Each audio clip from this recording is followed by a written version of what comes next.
Hello guys, আসসালামু আলাইকুম। সবাই কেমন আছেন? আজকে আমার ছাদ বাগানে দুইটা ড্রাগন গাছ আছে, দুইটা। সেটা কিছুদিন আগে আপনারা দেখেছেন, রিমেল ঝড়। সেই ঝড়ে এই ড্রাগন গাছ দুইটা একদম উলট পালট করে দিছিল। তো কোনো রকম করে আবার পরিচর্যা করে এই যে আবার দেখছেন হয়েছে। সেই দুইটা ড্রাগন গাছে 5টা ড্রাগন ধরছে, তার মধ্যে একটা অলরেডি পেকে গেছে। তো সফলতা আসলে খুব কষ্টের পরে সফলতা আসে। অনেক দিন ধরে পড়া এই গাছ দুটার বয়স 1.5 বছর হবে, তারও হয়তো বেশি হবে। আজ 1.5 বছর পর এই যে দেখেন, এই যে এই এই এই একটা ড্রাগন, এই 2টা 3টা 4টা 5টা, এই 5টা ড্রাগন ধরেছে এই 2টা গাছে। আরো এদিকে আরেকটা লাগাইছি ড্রাগন গাছ, এই যে আপনারা দেখতে পাচ্ছেন পিছনে আছে। তো আজকে এই যে সফলতা, যে ড্রাগন একটা পেকে গেছে, এটা আজকে পারবো।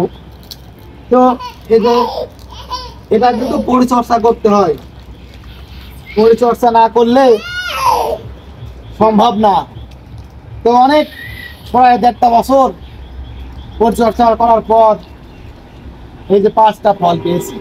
আমি খুব খুশি যে সফলতা পেয়েছি, ড্রাগন ফল আজকে কাটবো।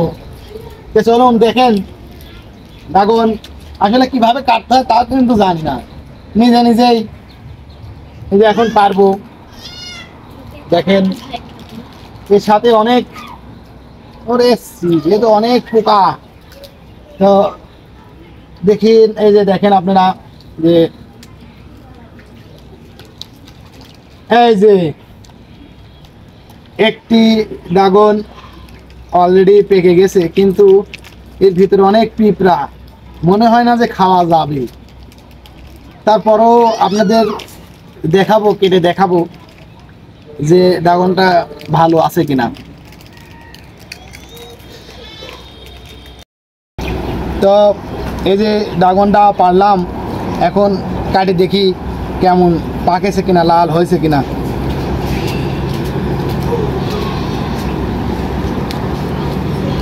এই তো লাল হয়ে গেছে। ও নো, খুব সুন্দর হয়েছে, যাক খাওয়া যাবে। এত সুন্দর, আমি তো ভাবছিলাম মনে হয় সাদা হবে, কিন্তু না, আসলে সাদা হয় নাই, লালই আছে। যাই হোক, খুব ভালো লাগছে যে নিজের হাতে গাছ লাগানো, সেই গাছ থেকে ফল খাওয়া খুবই আনন্দের বিষয়। তো এই ড্রাগনটা এখন আমরা পরিবারের যে কজন সদস্য আছি সবাই মিলে খাবো। তো সবাইকে ধন্যবাদ জানিয়ে আজকের মতো বিদায় নিচ্ছি। তবে এই বিদায় শেষ নয়, আবারও আপনাদের সামনে হাজির হব কোনো এক টপিকস নিয়ে, কোনো এক ভিডিও নিয়ে।